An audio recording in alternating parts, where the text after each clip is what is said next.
Popi është zhanri që më së shumti po dëgjohet këto vitet e fundit, jo vetëm në botë, por edhe tek ne. Këtë më së miri na e tregojnë disa prej producentëve të hip-hopit, të krijosh hite nuk është edhe aq punë e lehtë. E ndjekim materialin bashkë në vazhdim.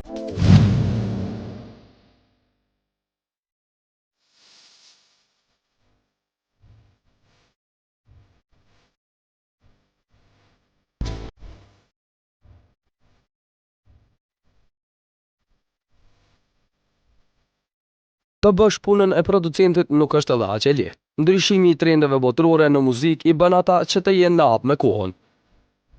Në vendin tonë, siç e dim, hip-hop muzika është zhanri muzikor që ka për masa shumë të mëdha.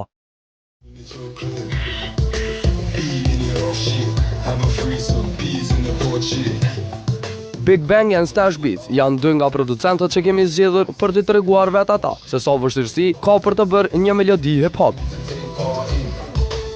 Çfarë përmban ajo dhe si realizohet një kompozim në botën e hip-hopit. Ka shumë elemente që e bujnë një beat hip-hop. Mundet më konë që shka ka njerë ka dhe beata që nuk janë hip-hop, po e bën rëptura, kongën hip-hop.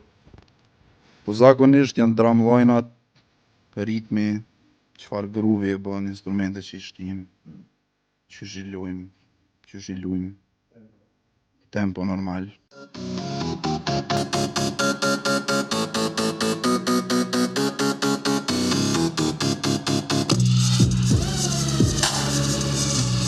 Edhe Zap, producenti i labelit Baba Stars, tregon se cilat janë instrumentet që përdoren gjatë krijimit të një biti. Një pop ma shumë përdoren brasat, një instrument bras, trompeta, violinat, zakonisht atim ku ma shumë ajo veçojnë, dashnikarë një kohë nuk po mundesh me caktu se çka qysh tek se këtë u përzi muzika, dhe bo shumë zorë me veçu ashtë hip-hop, ashtë R&B-a, ashtë house-a, çka është. Ka një kohë, ku s'po dihet çka është ka përzijet, këtë instrumentit janë përzi.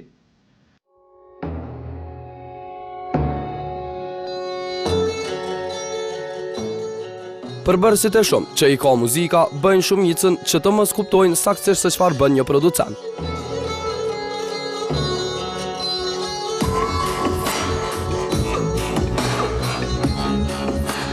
Me evoluimin e muzikës, gjërat vetëm se shkuan duke ndryshuar dhe çdo gjë ka ardhur duke u bërë më e lehtë. Muzika sjell në vete karakteristika të shumta. Kur vije puna të përdorimi i saj, inkuadron edhe disa ndihmesa që u zbuluan me kohën, siç janë sampli dhe loopi, që më së miri e shpjegojnë vetë producentët. Po samplet edhe loopat janë elemente që mundesh me bëu muzikë me to, nuk janë veç për hip-hop, janë për çka du nëse do vish me një histori që prikoj to lupa që shetim për para kanë incizu në për shirita dhe i kanë pas mundësit shumat kufizume. Edhe për shembull një Tupangji i ka ro njëtit groove për një 2-3 minuta edhe ata kanë shku e kanë gjetë një 4 bar loop që i thojnë ma të mirën edhe e kanë pre edhe e kanë ngjit. Edhe të që ato e kanë incizu 2-3 minuta tjera, do me thonë ka shku njëjtë, për që ato është loop, se e kanë ka për porën, po këfalisht, e kanë për e kanë ka pëshiritin, edhe e kanë incizu. A samplat janë, sample në teknologjinë e sodi që shpunojmë na, do me thonë me programe, me kompjutera, krejt janë sampla. Edhe nëse ki një piano, VST për shembull, për ata që bojnë muzikë, din që ajon pluginat, edhe ato janë incizu njëherë, edhe të na të vish i thirë kur i bjen piano, se nuk është piano për një me. Sample dhe që shka. Për shembull, ki libraria vetë që i prejnë pi kongve, pi sanëve tjera dhe bën librari tonë, një ndrej që i bën gjyrat tuja, edhe tani është e jotja që e me samplat tuja. Për me konë ma unik me sound tonë, një është që ashtu me punu. Shumë që të në sampla që ti apëtene, që i kanë incizu njerëz. Përdorimi i këtyre dy gjërave duhet të bëhet në mënyrë profesionale, e këtë na e dëshmojnë në vazhdim Stash and Big Bang. Janë perkusione ose melodia 2 deri në 4 takte ose 8 ma shumë, për shembull. Gjë që letë spjegohet edhe nga krijuesi tjetër që kësaj radhe ishte pa partnerin e tij, për shkak se ai ishte në gjendje jo të mirë shëndetësore.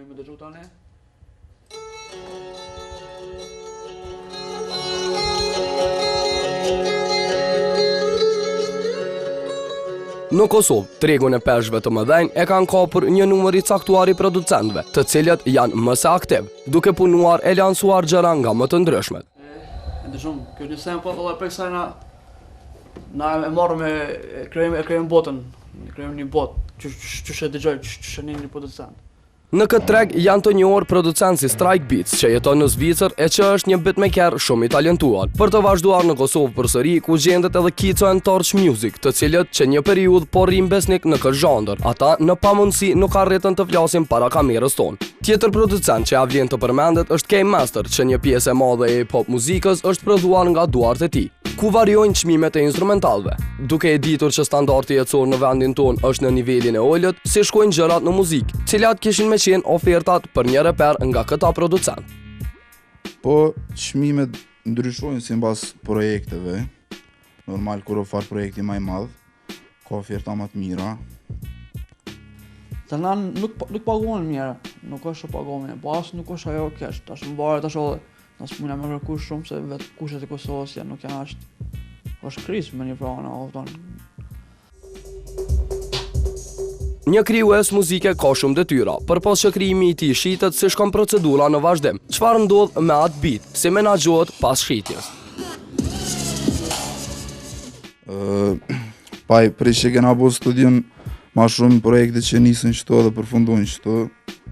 Po normal, ka njerë na bojnë bita për njerë që kanë që e minqizu tjetër ko. Edhe nëse i peqen bitin, a që ato e kryjnë punën. Kur ti në vokalin beat gjithë në aranzhman, zakonisht ka ndryshime në aranzhman. Beati pak ndryshon, s'ka të varet për vokalit që vjen bota, se vokali zakonisht pak e ndryshon edhe botën e instrumentalit. Na, më tonë, ajo puna kryesore është e jona. Ajo këtë varet për neve, për producenta. Duke e ditur që edhe bota muzikore ka evoluar, edhe kërkesat për instrumentalje hip-hop vinë më ndryshe. Këto ishin disa nga procedurat që përfshije në krijimin e lansimin e një këngë hip-hop. Për bashkëpunim të ndërsjell me këtë djem, në vazhdim u tregojnë ata vetë se ku mund t'i gjeni. Unë jam Shpat Shalja, në Twitter jam Stash Beats. Edhe mu mundin e me gjetë faqen teme zyrtare në Twitter, Big Bang Beats. Nëse do ndikush diçka mundin me më kontaktu. Okej. Kush do me bashkëpunu me neve, kush do me pas kontaktuar në gjatë në Twitter ose në Facebook. Twitter e ki Zap and Chris, është tjetër vetëm Chrisit. Ose në Facebook e ki fanpage-en Zap and Chris Official Producer Fanpage.